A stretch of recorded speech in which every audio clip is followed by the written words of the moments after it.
uko utabura umwanya w'urupfu ni nako utabura umwanya w'inshuti. Umwana ufite se nk'inshuti, ufite umubyeyi we nk'inshuti, ufite umukozi wabo nk'inshuti, uwo mwana ntabwo yihererana ibyo yiriwemo. Uratinda uvuga abantu mutuzura kubera iki? Watinze uvuga abo mwuzura. Kuko impamvu gifite uburyo bwo kuvuga babi nuko gihagaze muri pozisiyo yabo. Ariko nuvuga beza uzaba uri kumwe nabo. Ntabwo wagenda aho ubufu buba ngo bubure kukujyaho.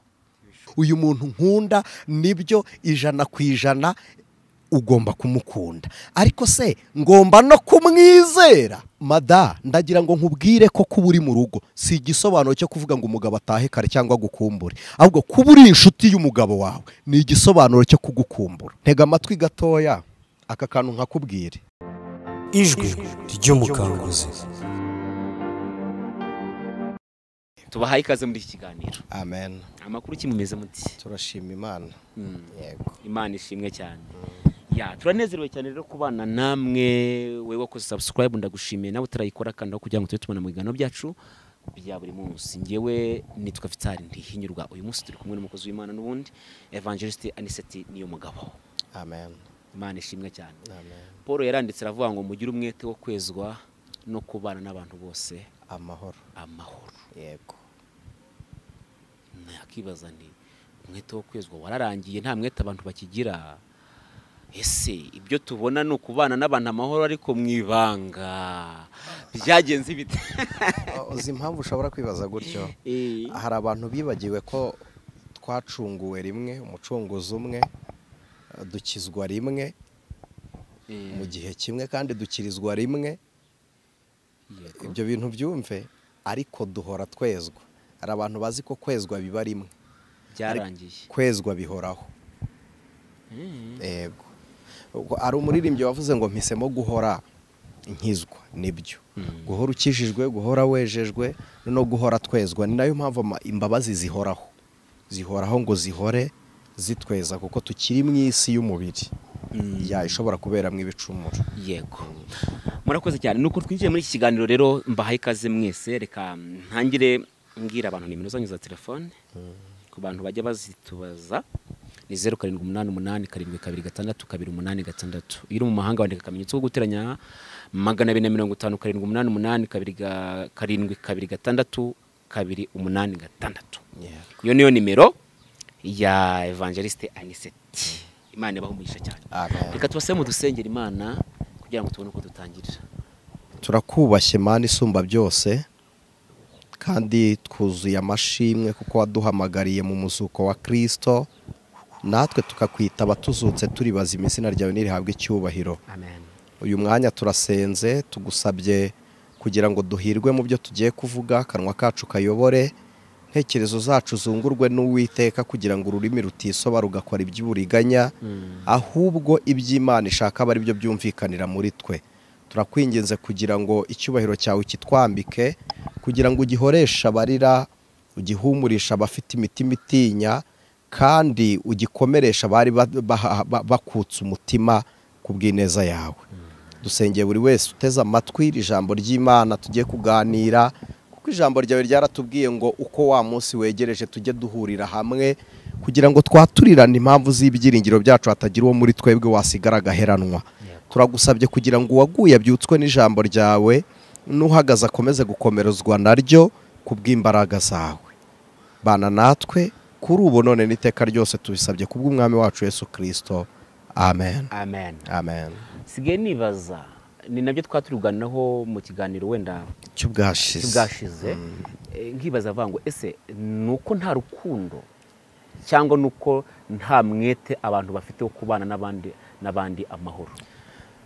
Kimwe muri byo byose bishobora kuba bihari. Abantu ntibafite umwete, kabiri urukundo ntarwo, noneho gatatu twitiranya ibintu. Muri cya kiganiro cy'ubwashize twavuze ku bushuti bushobora kurenga isezerano umuntu agirana n'undi. Ubushuti burenga isezerano bukaba imirimo cyangwa bukaba ibikorwa umuntu akorera undi muntu. Ariko kandi bituruka mu mutima w'Imana utuye mu muntu, mu cyitwa ubumuntu buzima, niho hashobora guturuka ubushuti. Rero kuvuga ngo tugire umwete wo kwezwa no kubana n'abantu bose amahoro, abantu barezwa. Vita iki kintu nagitekerejeho numva ni igitangaza. Umuntu ashobora kuba umwizerwa ariko atari inshuti, birashoboka. Ukaba wamubwira ibintu byose akazakuvamo, wari wamwizeye ugatunga ibikomere bimuturukaho. Noneho iyo utunze ibikomere bimuturukaho bitewe n'aho mwahuriye, kugira umwete biragabanuka, kuko uba ufite abantu bakubereye urukuta. Kugira ngo rero tugire umwete, nuko abo bantu tubafata nk'abadahari kandi tubarimo, tukabafata nk'abadahari kandi tubareba, tukabafata nk'aho atari ingenzi kandi tubakeneye. Noneho bituma twebwe dukora ibyo dushaka ko abandi badukorera. Ushobora kubura inshuti, ariko se niba warabuze inshuti, wowe uri ready kubayo? Ni ikibazo. Niba uri ready kuba inshuti, warabuze inshuti, menya ko ukeneye abantu bakubera inshuti, ariko n'abandi baragukeneye ngo babere inshuti. Noneho mbere yo kubona bakubera, wowe b'inshuti. Wenda ndaza kubabaza bimwe mu bintu bitanu umuntu ashobora kwimenyaho cyangwa se kwibonaho bikamwereka ko yaba inshuti nziza y'abandi bantu. Bwa mbere ni ukwihangana. Yego. Bwa kabiri ni ukugira ibanga. Yego. Bwa gatatu ni ukutikunda ku rwego wumva ibyo ufite wabiha no ku bandi. Yego. Noneho ikindi ni ukuba ufite ubumuntu muri wowe, ukumva hari ibyiza wagirira abandi bantu, noneho ukaba utari nyamwigendaho. Ku buryo ushobora kubona, ni urugero, nimvuga ikigobe ni ikinyarwanda cyumvikana, ni bake bashobora kumenya ikigobe. Ku buryo ushobora kubona ikirombe, sibyo, cy'amabuye ya zahabu, ayo wakuyemo bwa mbere akakubera impambi ijya kureba uwo ukunda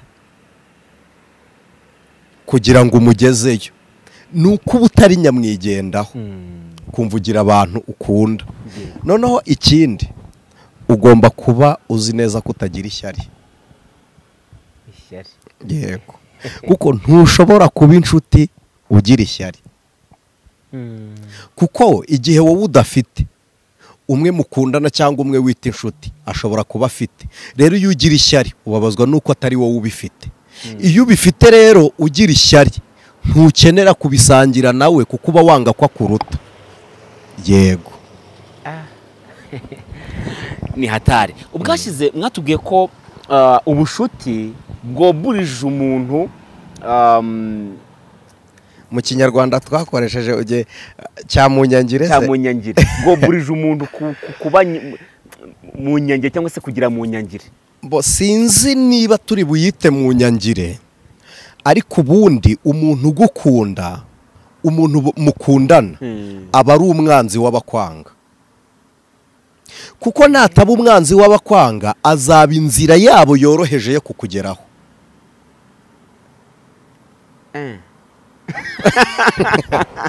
Umuntu mukundana, umuntu w'inshuti yawe, yego, agomba kuba ari n'umwanzi w'abanzi bawe.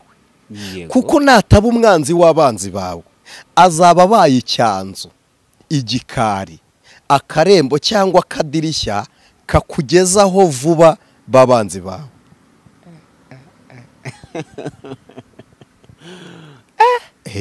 Niyo mpamvu umuntu w'inshuti agomba kugira icyo kintu twakita mu nyangire. Nyine turacyita gutyo, sinzi uburyo uyu muntu cyumvisha ari bukite.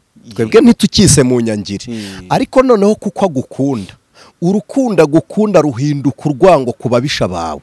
Yego. Kuko ntabwo inshuti zawe ubundi kuki umuntu akuvaho kugira ngo umubure, akwima amaboko ye. Yego. Iyo abonye hari undi wakubereye amaboko, aba yumva nayo yayavuna. Niyo mpamvu habaho guteranya, kuvuga nabi, ubwira umuntu ibibi bya Anicet kugira ngo ataguma gukunda Anicet. Uyu muntu rero uri iruhande rwanjye nk'inshuti, agomba kuba atihanganira, adafite imbaraga zisiporuta amagambo mabi ari kunyumvana muri baba bikuri nge. Agomba guhita yangira kuri, kugira ngo bimwe bari bari kumushyiramo n'umugambi mubi wabo kuri njye uburire n'ubundi kuri we, kuko inshuti yawe igomba kuba igufungiye nk'igikondo mu marembo. Iyo mvuga igikondo ndavuga ipata. Inshuti yawe igomba kujuwarore nk'iyi ngufuri ku muryango, igomba kuba yugaye. Kandi noneho Vita, kugira ngo umuntu munyumve neza, inshuti ni nk'urugi rukingiye inyuma. Inshuti nyanshuti ni nk'urugi rukingiye inyuma, ingufuri igaragara. Aho hantu nta muntu ujya uhakomanga, sibyo? Ababona hafungiye inyuma. Nibyo. Rero inshuti uzabona abanzi bawe bageraho byihuse, ibimeze nk'urugi rufungiye imbere. Biroroshye ko abantu baza bagahondagura niyo ruriya rugi rutafunguka ariko rukuzanira urusaku. Niko inshuti igomba kubimeze. Ego. Yeah. Mane inshuti zimeze zifungiye inyuma pe. Inshuti nziza imeze nk'urugi rufungiye inyuma. Nta muntu uhakomanga, nta muntu ugukeka ngo ajye kumubwira, bamutinya nk'uko bagutinya, bamwubaha nk'uko bamwubaha. Kandi inshuti yawe ingendereye ngomba kumenya ngo ni inshuti ya Vitara, agaciro mpa Vitara niko muha. Yes. Hari ijambo rivuga ngo inshuti zikundana ibihe byose. Urakoze. Nkibaza ese ubundi niki kintu gishobora gutuma umuntu abeshya undi ubushuti? Kimwe muri byo ni ibikomere, kuko ibikomere bituma dukundana nabi. Kuko umutima ufite ibikomere wikanga kenshi, urikanga, ntugira abantu wizera. Kandi kugira ngo umuntu abe inshuti y'undi nuko bizerana. Bizerana kuri rwa rwego. Mumbabarire dukoresha ikinyarwanda cya nyacyo. Ubundi kuba inshuti y'umuntu ni ukwemera no kuba agatebo gatwara n'umwanda we. Kuba inshuti y'umuntu ni no kwemera kuba ikofi itwara inote ze. Noneho ibikomere bituma uhindura umuntu agatebo gatwara umwanda wawe, ariko ntumwemerere ko yaba ikofi itwara inote zawe. Yego. Ibyo nyine bituma ubumwe butabaho. Yego.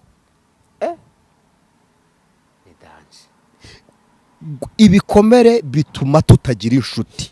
Kandi noneho igikomere n'urwego rwa mbere rukwereka ko ukeneye inshuti, kuko buri muntu wese akeneye umuntu umutega amatwi akamuririra. Kuko inshuti igutega amatwi uri no kuvuga amagambo y'amafuti, ntiguca mu ijambo, irakureka ikaruhuka, kuko ibyo nyine uri gusuka nibyo byakuremerereye.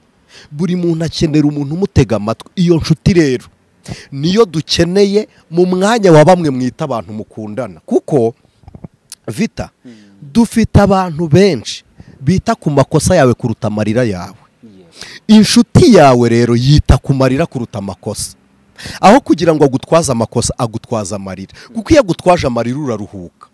Iyo bagufashije amarira ntukosa buri gihe. Ariko iyo umuntu agutwaje amakosa akagusigira amarira agutera gukosa. Rero dukeneye inshuti zidutwaza amarira. Ukeneye inshuti yicara mu mwanya w'igikomere, gukomera kwayo bikubaka rwa ruhande wakomeretsemo.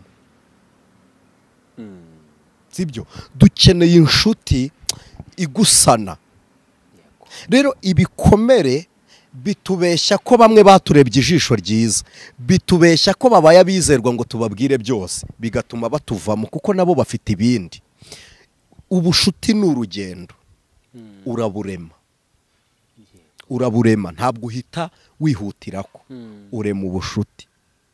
Sibyo? Kugira ngo ureme inshuti, d'abord ubanza gutwaza wa muntu ushakaho ubushuti, kumutwaza ibikomere, ukamufasha urugendo rwo kubohoka. Yamara kubohoka nawe ubwe ugatangira kumuremamo icyizere. Ntabwo ari ibintu bihita biza. Abakirisitu, ndabiseguraho, dukomereka kenshi kuko twibeshya ko abo twahuriye mu rusengero twabaye inshuti nabo. Ariko sibyo. Twese turabizera kuri Christo. Icyo turagihuriraho. Iyo rompwe, iyo roundabout niyo duhuriraho. ariko iyo tujya gutaha buri muntu anyura ke kayira. yego Inshuti rero ni igufasha urugendo rw'ibikomere muri ya nzira y'umubabaro, kuko iyo tugiye mu rusengero tuza twese n'ibitekerezo bikaba biri aho, ariko kandi iyo dutashye n'ubundi dutaha twese n'ibitekerezo bikava mu rusengero. Dukeneye rero inshuti idufasha gutaha muri bya bikomere byo mu rugo. Dukeneye inshuti idufasha gutaha muri bwa buzima bw'ubupfubyi, muri bwa buzima utunzemo mukeba. Dukeneye inshuti idufasha gutahamo, ku buryo iza wa mwanya mukeba yari ari kuvidura hagahagarara umuntu, ya kotero vide ukayihagararamo. Iyo niyo nshuti dukeneye.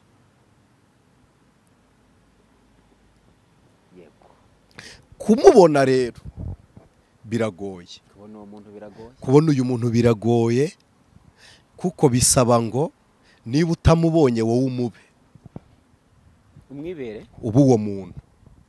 Birashoboka kugomba kwibera inshuti, ukitwaza ibikomere, ukitwaza amarira, ukitwaza umusaraba, mu gihe utarabona umuntu ugufasha ibi bintu.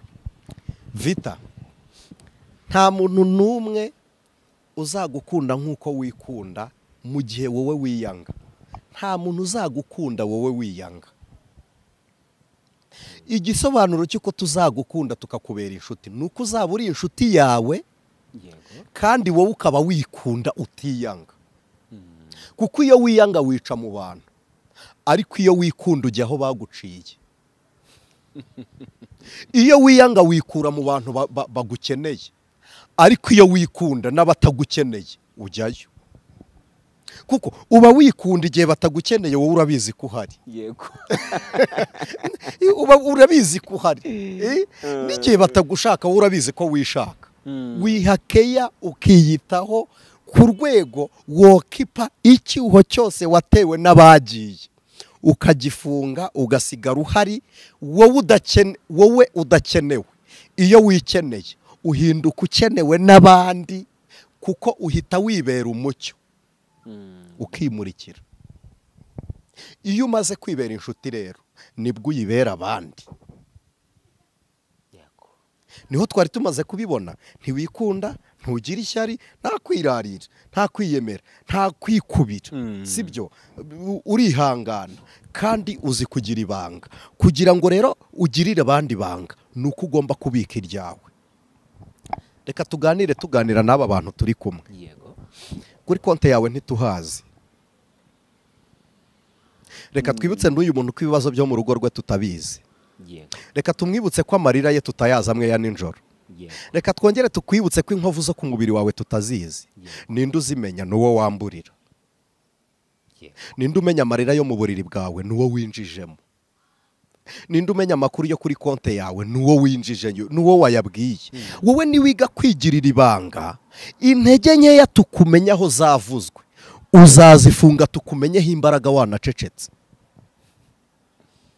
Sibyo? Kuko ubundi se ninde abantu bubahuka? Nuwagaragaye nk'utiyubaha. yego Ninde abantu batinya se? Ni umuntu wiremyemo igitinyiro. Sibyo? Kuko mu buzima bwa buri munsi, mbere yuko Vitara nkeneye, Vitara arikeneye. Mbere yuko Anicet nkenera undi, nanjye ndikeneye. yego Sibyo? Numara kumva wowe wikeneye, sohoka hanze, ariko ntiwijyane hanze. Jya ku karubanda utishyize ku karubanda. ute wajya ku karubanda utishyize ku karubanda? Wowe ubana na rubanda, ariko utari ku karubanda ukamenya ibyawe. Reka nkubwire ngo hari amaso menshi agutegereje ngo akubone uri gukorwa n'isoni. Ariko noneho nawe ufite ibyiyumviro byinshi utegereje ngo bikurinde gukorwa n'isoni.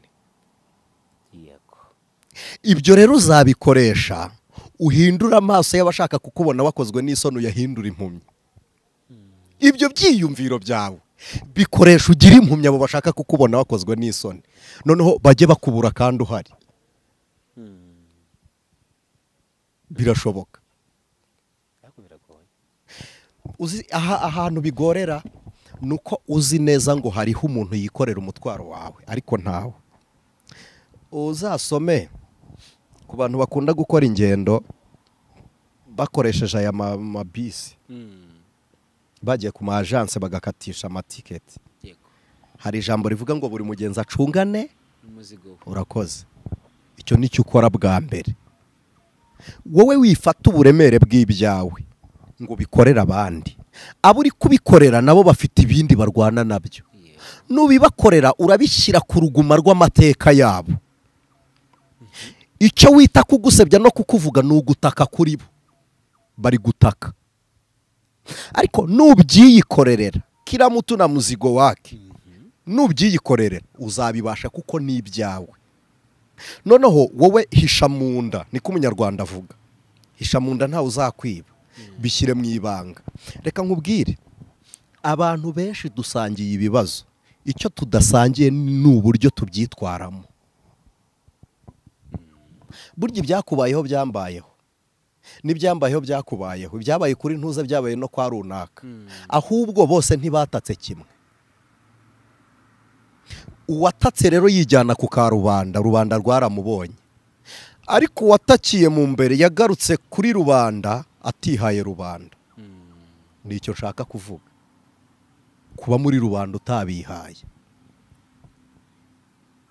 Hari agakoko, hari akanyamaswa twita injangwe, ipusi. Iyo kagiye kwiherera guta umwanda.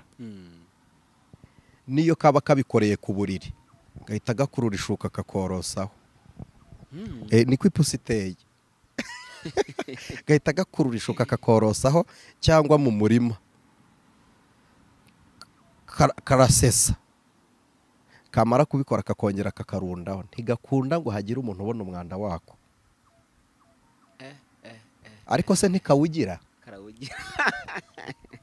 None reka tubwire n'uyu muntu kuba wasasa ntibisobanuye ngo aburi kubwira bo ntabo bagiraga. Kuko nabyo n'umwanda kuri bo. By the way n'umwanda kuri bo. Igakwihisha, igakwigirira ibanga. Noneho numara kwiremwa mu bushuti. Abakeneye inshuti bazakubona nk'inshuti. Barizana we baraza. Abakeneye inshuti bakubona nk'inshuti. Ariko wamaze kwiga kugarira amarembo yiwawe. Rose ninde wakwemera kujya kwihisha ku karubanda? Hari umuntu wemera kwihisha ku karubanda? Ariko se wowe wifungiranye ntiwihe rubanda. Iwawe hahinduka ubwihisho bw'abandi. Abantu bahungira rubanda iwawe. Niho uzaba inshuti ukayibera n'abandi. Uzi ko dufite abantu bafite ibikomere byanze gukira. Kandi gukira kwabo byoroshye. Ariko kubona inshuti ibabera umuganga biragoye. Ni ikinyarwanda kibi ntabwo nakivugira kuri social media. Hari inshuti bita ngo ni inkanda. Ababizi ubwo bongereho. Nanze gushira isoni. Kubera iki ari inkanda bakongeraho urwo rugingo runaka. Nuko ariho honyine wereka umuntu w'umunyamabanga gusa. Sibyo? Inshuti ikuvura n'igishyute cyo mu ibanga. Niwe muntu ubwira ngo nkandira hano. Nshimira yabonetse. Kandi iyo uhashimye vita harakira. Hari abantu bababaye bari gutaka bagongera kuko ntabwo bashobora gukora mu ibanga ryaho bababara. Bakeneye inshuti z'ibicyuho. Ariko ntayihari. None barize igihe kinini atari uko ari inkunguzi. Si ukugira amarira menshi mama. Ntabwo ari uko kubaka byakunanira. Nuko utagize inshuti igufasha kuba muri icyo gikomere cyo kubaka. Ntiwagize inshuti iguherekeza muri icyo gikomere. Naho ubundi uri umugore mwiza wo kubaka. Nuko uri umugabo wo kubaka. Ntabwo guturwa ari byo bikubereye. No, wakubaka bigakunda. Ariko ukeneye umuntu uguherekeza mu gikomere kiri kugusohora aho ngaho. Yes. Njya mbona abantu bavuga n'utuntu nyine bagenda bandika bakavuga ngo inshuti zarabuze, inshuti isigaye ni Yesu. Inshuti zarabuze. Ariko Yesu afite n'abantu abamo. Burya afite abantu arimo. Ikibazo nuko tubona akeshi n'impamvu mbona ko bigira uburemere cyane nuko duhemukirwa n'abantu batubwiye ko batuwemo na Yesu. Rimwe na rimwe mu mbabarira nkoresha iri jambo, bariya abantu ntabwo baduhemukiye. Impamvu mvuga ngo ntibaduhemukiye, ntabwo twamenye ari iki cyabateye guhemuka. Hari umuntu uvita utari ku rwego rwo kugufata ukuboko, ariko kuko wamurebye ahagaze wowe wicaye ugira ngo aragusumba. Munyumve, abenshi mubona ikiganiro cy'ubwashize twaganiriye ku bya social media n'ibiki, izamura umuntu mukamubona nk'umusitari, banza urebe ngo uyu muntu wampemukiye, icyizere nari namuhaye nicyo koko yari agikwiye. Dore icyambere kikwereka ko nta nshuti ugira n'uwo wizeye atari we waguhemukiye, ahubwo niwe wahemutse ujya kumwizera. Iyo wisi inshuti n'uwo wita uwaguhemukiye yari abereyeho kugufata ukuboko akujyana mu mafuti gusa. Icyo ni igisobanuro cya mbere cy'uko ataba inshuti. Aguhoza mu ntambara urwanira ibintu bitagira iterambere ryanyu mwembi. Ni ikindi gisobanuro cy'uko ataba inshuti. Kumwizera wamuhaye agaciro, wamuhaye zahabu, atagira ibiganza byo kuyakira, igwa hasi itorwa nabo n'abari babashungereye. Icyo ni icyizere cyawe watakaje. Ariko mu by'ukuri nuko wagihaye utari kugiha. Ntabwo ari uko uwo muntu yaguhemukiye, wamuhaye iby'agaciro adafite aho kubibika. None se inshuti ugira ni ikujyanaye? Reka tugaruke muri relationship y'abajene y'abajene. Agukundiye iki? Tuvugisha ukuri, agukundiye akajipo ka mini. Mukobwa mushiki wanjye, nubona umugabo wagukundiye mini, jya umenya ko ubwenge bwe burangaye. Ntabwo akunda kwibye biba mu rwihisho. Niyo mpamvu ibyo washyize ku karubanda ari byo byamuzanye. Nahura n'abandi nabo bashyize ku karubanda zarangara, kuko nawe wamukuye mu burangare. Iki kintu mucyumve. Vita, inshuti yawe mwahuriye, niba ari mu kabyiniro bizagusaba guhora ubyina, kuko nudahora ubyina abandi nibabyina bazamugutwara. Niba ari mu kabari bizagusaba guhora usinda no guhora uzimugurira, kuko nurangara abazazigura bazamujyana. Wowe wamwise inshuti kandi burya ntabwo ariyo, ahubwo mwahuriye muri circumstance.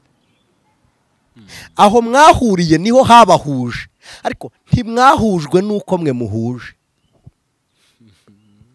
Iki kintu mucyumve, ntabwo mwahujwe nuko muhuje, ahubwo mwahujwe naho mwahuriye. Ntabwo mwahujwe n'icyo muhurijeho.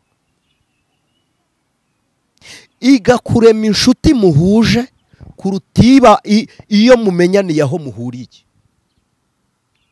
Guhura ni intambwe ya mbere yo kumenya ngo uyu muntu twahuza tukaba inshuti. Ntabwo guhura ari igisobanuro cyo gukundira umuntu aho muhuriye. Twarabivuze, umugabo ashobora kubaho imyaka akazarinda asaza ataraba inshuti y'umugore we, ariko yarakunze taye y'umugore, yarakunze fesi y'umugore we, yarakunze igihagararo, yarakunze amafaranga n'amashuri y'uyu mugore, yarakunze famiye y'uyu mugore, ariko wowe ntaraba inshuti yawe. Niyo mpamvu iyo wamukomerekeje ashaka undi umwomora urugumo. Niyo mpamvu iyo mutameranye neza atinda mu kabari. Iyo umuntu ari inshuti yawe ubabazwa nuko amakimbirane mufitanye atarakemuka, birakurya, bikubera umutwaro. Iyo umugabo ari inshuti y'umugore we ataha vuba vuba, ava mu byo arimo, niba ari akazi agasoza akumbuye urugo. Urarukumbura iyo rurimo inshuti yawe. Mada, ndagira ngo nkubwire ko kuba uri mu rugo si igisobanuro cyo kuvuga ngo umugabo atahe kare cyangwa gukumbure, ahubwo kuba uri inshuti y'umugabo wawe ni igisobanuro cyo kugukumbura, kuko uhora umurutira abandi. inshuti ikurutira bose, wabivuze neza ngo zibana ibihe byose. Mu marira inshuti iraboneka, mu bitwenge inshuti iraboneka. Kandi ndagira ngo mbabwize ukuri, inshuti ntivuga urukundo kenshi, ahubwo iba urukundo kenshi ikanagaragaza urukundo kenshi kuruta kuruvuga. Ariko wowe ugwije abarukubwira kuruta abaruguha. Rero twe ntitugikeneye abatubwira urukundo, ahubwo dukeneye abaduha urukundo. Kuduha urukundo ni ukuboneka mu cyuho. Hari wakwibaza ngo natanga urukundo gute? Kuduha urukundo ni ukubabona aho tubakeneye, natwe ni ukubabera amaboko aho muyakeneye, kutubera inshuti. Icyo nicyo gisobanuro cyo kuba inshuti no kubera umuntu inshuti. Imana ishimwe. Inshuti nurese ko numva inshuti ari umuntu ukomeye, ariko kandi none woroshye. Kuba inshuti ndumva bikomeye, ndumva binoroshye, niko nishatse kuvuga. Yes. Aho bikorohera uba utangiye kumva wabayo, aho bikomera nawe uba utaribera inshuti. Umuntu bikomerera aba atarabayo, uba utaribera inshuti. Kuko iyo wibereye inshuti uyibera n'abandi. Bibiliya ivuga ijambo rikomeye, kandi mujye mwumva ijambo ry'Imana kabiri. Kunda mugenzi wawe nk'uko wikunda. Mugenzi wawe aje nyuma y'urukundo wiha. Biravuze ngo mukorera ibyo wikorera. Wabyikoreye mbere y'uko ubimukorera. Banza wihekeya mbere y'uko uyitanga. Ureke kuyitanga ntayo wiha. Reka gukunda utikunda. Tureba ibingibi twirirwa tudisikasingaho uburinganire. Nta mugore waringanira n'umugabo, nibyo nge ndabyemera cyane ko nta mugore waringanira n'umugabo ngo bishoboke. Ariko iyo umugore wawe ari inshuti uramwirutisha, n'umugabo yaba inshuti ukamwirutisha. Pawulo yavuze ngo iki? Pawulo yavuze ijambo nkunda kandi rikomeye. Aravuga ngo kubijyanye n'icyubahiro buri muntu ashyire mugenzi w'imbere. Bihora bityo, niko na fiziki imeze. Sibyo, fiziki itangirira hasi gasoreza hasi.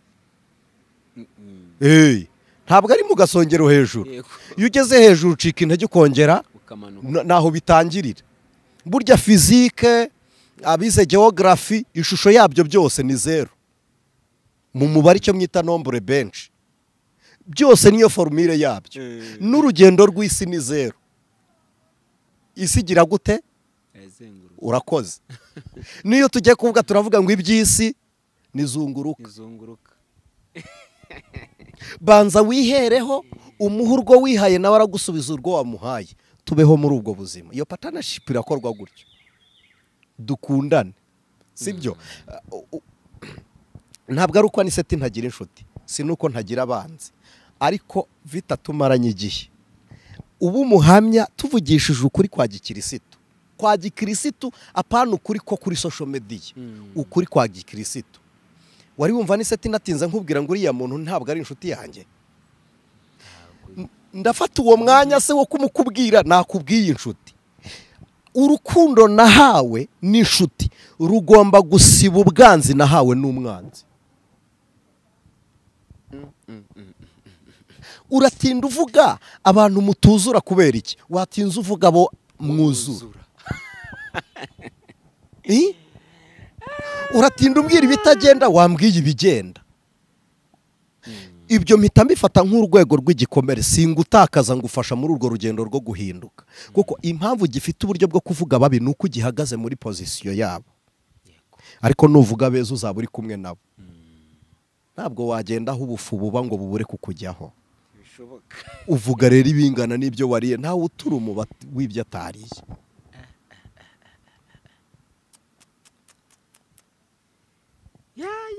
Rero ngaruka kuri aka kantu, umuntu mwahuriye mu kazi uhita ugira ngo ni inshuti. Reka da, n'umwunganizi. Umuntu muhuriye mu rusengero ugira ngo ni inshuti. Hoya, ntabwo mwuhuje, ahubwo mwahuriye aho mwagendaga. Umuntu muhuriye mu butayu ugira ngo ni inshuti. Hoya, uhuriye n'umuntu kuri social media ugira ngo ni inshuti. Hoya, ahubwo uwo muntu niba waramukunze iga kumugira inshuti. Ariko we ntarabayo.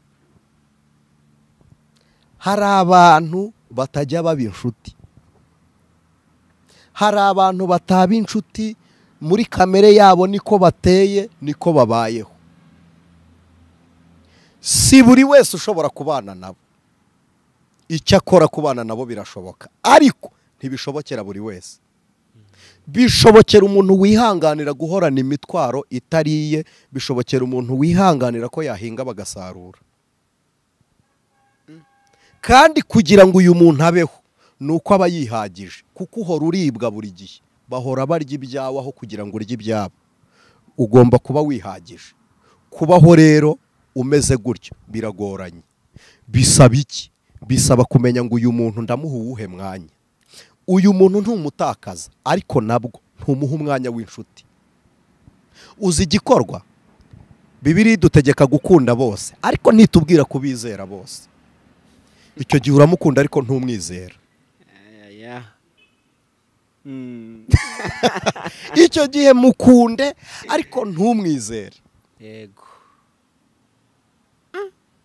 Ariko subwo ubanza atariyo mpamvu wenda abantu bagira ibikomere biremereye batewe n'abantu, singano y'ikizere baba. Exactly. Nabivuze mbere dutangira, twafashe ikizere na kigereranyije na zahabu. Tugiha abantu badafite amaboko yo kucyakira, kiratakara gisesekara mu bandi, nicyo cyahindutse urubwa. Nuko twatanze ikizere tukagiha abantu batarabizerwa. Imana yadusabye urukundo ariko ntiyatubwiye kubizera. Icyo mu kigarukeho, point d'interrogation. Uyu muntu nkunda nibyo 100% ugomba kumukunda, ariko se ngomba no kumwizera?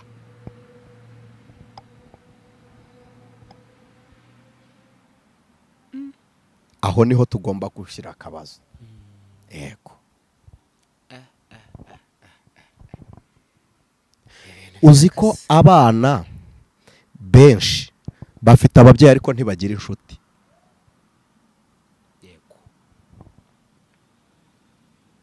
Umwana ufite se nk'inshuti, ufite umubyeyi we nk'inshuti, ufite umukozi wabo nk'inshuti, uwo mwana ntabwo yihererana ibyo yiriwemo. Agira uwo abisangira nawe. Uzi ko ababyeyi benshi bakunda akazi kuruta urubyaro. Icyo ni igisobanuro cy'uko nturi inshuti ariko uri umubyeyi. Ariko iyo uri inshuti umubonera umwanya, ushakira umwana umwanya.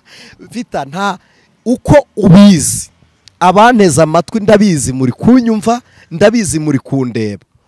Ukuzi utabura umwanya wo kujya mu bitaro warembye, niko utaburira umwanya inshuti yawe ari inshuti. Uko ubizi neza, uko ubizi utabura umwanya wo kujya muri gereza bagukatiye ngo bagufunge, niko ubizi ko inshuti yawe nayo igukeneye ntiyakubura. Nta muntu ujya ubura umwanya wo kujya mu bitaro yarembye, nta ubura umwanya wo kurwara, nta ubura umwanya wo gupfa, nta ubura umwanya wo gufungwa. Sibyo? Vita, nta muntu ujya ubura umwanya wo gupfa. Uko utabura umwanya w'urupfu, ni nako utabura umwanya w'inshuti.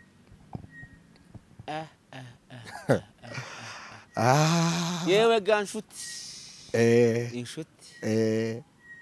Ariko mu gihe tubuze inshuti, tuguma no kwizera. Nazo zijya zibura. Yesu ni we nshuti nziza izahorana natwe. Yewe banga ibyo bya abantu benshi barimo. Byo kwizera kuko inshuti zarabuze. Inshuti zarabuze. Icyakora message urazigwiza, ndagukunda, love you, je t'aime, ibintu byinshi wete yamo, nakupenda sana, bandugu tuko n'abarafiki ba mingi, ariko kubona uburafiki ndogo ni bigumu sana kabisa. Buriya twabanje ndimo ndagenda numva mu muti kwibera inshuti. Yego, bishobora kuguhereza inshuti. Kwikunda bituma ubona bagukunda. Hari akantu uvuze ngatekereza, uravuze ngo position umuntu ahagazemo ishobora kuba ari yareberamo ibintu cyangwa se avugiramo ibintu. Yego. Ahangambise ntekereza ndavuga nti ko tubona abakozi b'Imana bambikana ubusa kuri social media. ese bamwe bambika ubusa bagenzi babo. Ari nakandi kandi wavuze mbere uravuga ngo kujya muri rubanda utikize ku karubanda. Ibyabereye indani nta wundi muntu bizi uretse ngewe cyangwa se undi muntu wenda akabizana wenda babishyize ku karubanda. Ndazabura ko tuntu tubiri. Ibi bintu abakozi Imana ubu bwabo baje bakivugira byabo ku giti cyabo. Naba ngabo bambikana ubusa. Ese ni position bahagazemo ya bya bindi bari kuvuga nabo bakora 100%. Vita uzi ko iyo umuntu agize ibikomere byinshi bigera ku rwego tumwita indembe, araremba. Iyi social media ibaha abantu bose. Iyo mvuze bose mvuze mu ngeri zose. Iriho abaswa n'abanyabwenge, iriho abanyamwuka n'abanyamubiri. Icyo nshaka kuvuga ni iki? Wowe wagiye gushyira mwene so ku karubanda, Anicet sinkubona nkaho ari mwene so washyize ku karubanda, ahubwo nge mbona wijyanye ku karubanda. Kuko umuntu utabasha kugirira abandi banga nawe aba yishyize ku karubanda. Nge niko mpita ngufata. Ariko abandi bo bagufata nkaho wagiye kwandagaza undi muntu ngo wandagaje mwene so. Hoye ni wowe wandagaye. Abazi umuco se tuvuga iki? Turavuga ngo ntizikora ababyinnye, zikora abarebyi.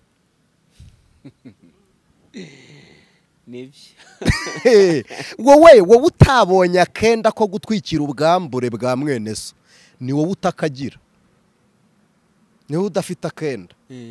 Yego. Hanyuma kandi urugero rw'ibikomere ufite rukwemerera kutabika ibikomere by'abandi. Urugero rw'inguma zikuriho rukwemerera kujya ku karubanda uvuga inguma z'abandi, kuko ntabwo ushoboye kwikorera gusporuta uburemere bw'iby'abandi nabikubwiye. Iyo umenye iby'abandi bita bitoneka ibyawe. Uburyo bwiza bwo kubikira rero ni uko uhita ujya kubishyira ku karubanda.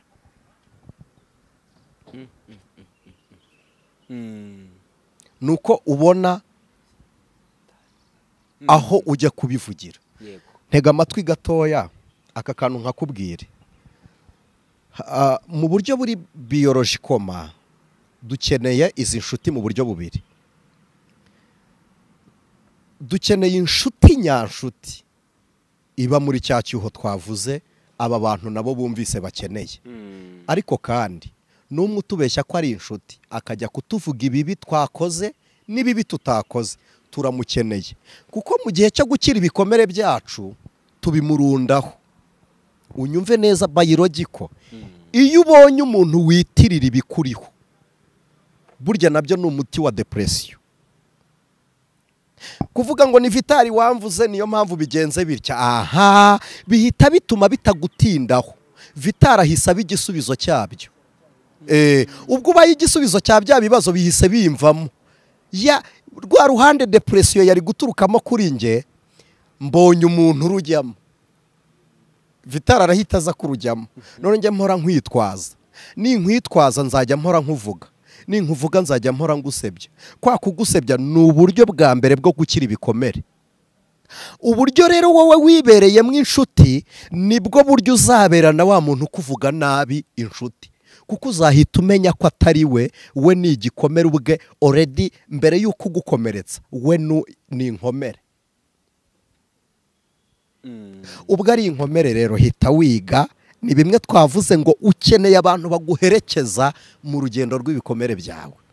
Hita wiga rero kugendana nawe muri wa munwa agira. Icyo nicyo cyitwa discipleship. Nicyo Yesu yakoze. Yaradiscipolinze. Yacuza abantu kugera ku kigero cy'igihagararo cy'agakiza gakwiriye, ajya yabohereza umwuka wera. Wagize ngo kubana na Petero byari byoroshye? Wagendanaga inkota yakata ugutwi Yesu yagusubizaho, Petero akiyumanganya nkaho ntako yaciye. Kubana na Yuda se byari byoroshye? Wiba amaturo kandi bugaca akamusubiza igiseke. Byari bigoye. None se wagize ngo kubana na Andereya biravuga ngo ni umuntu ukuze mu bitekerezo, uravuga akagushungura ashaka amagambo yagucitse gusa. Wagize ngo byari byoroshye?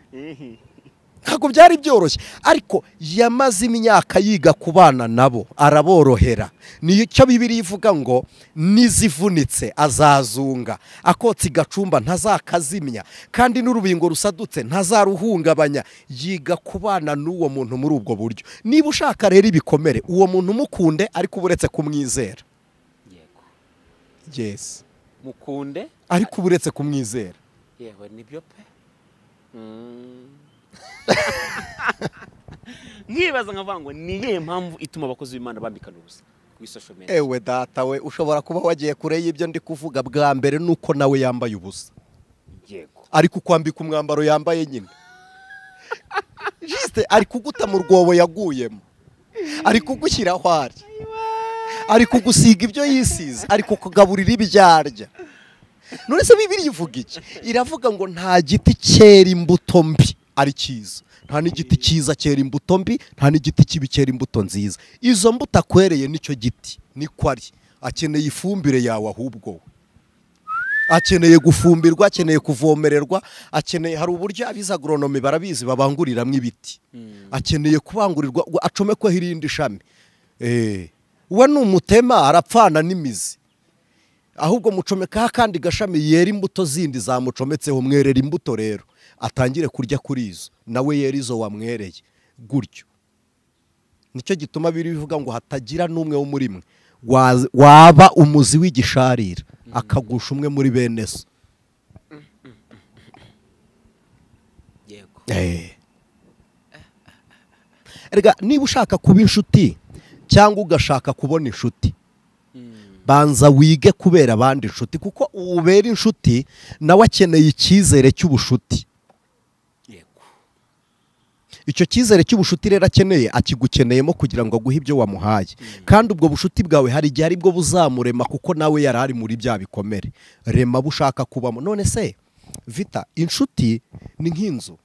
Ntabwo ushobora kubona inzu ushobora kujya ku musozi, nta kibanza gihari, hari ibiti, urabitema, urandure, usize, ukuremwe amabuye, ucukure, ushake fondasiyo, ya nzu yiparitajemo amashambure mu buryo ushaka kubikoramo, kugeza ubwo izaba inzu uyisakare unayiryamemo. Hantu uryamye burya hahoze ari ku karubanda, ariko wowe wahubatse uko ushaka kuhaba.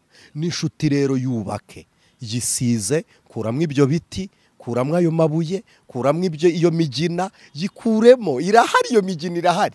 Afite ingeso y'ubusambanyi, uwo ni umugina. Aravuga uwo ni umugina. Ariko nabwo hari ahantu hatubakwa. Aho hatubakwa rero turahahinga, ntabwo tuhajugunya. Ushobora kuhahinga imyumbati ntiyere, ariko ukahashyira inturusu zikahaba. Nta butaka butagira icyo bumara. Ushobora kutahashyira inturusu ariko ukahaca rigori y'amazi. Niba hahanamye, haca rigori y'amazi. Ari inshuti runoze. Hari inshuti imera nka ucukuramo rigori ikamanuka ariko ukayigumana. Ubutaka bwose ntuburekura. Ari ni inshuti zo guhingamo. None yewe gawe nibyo. Nibyo.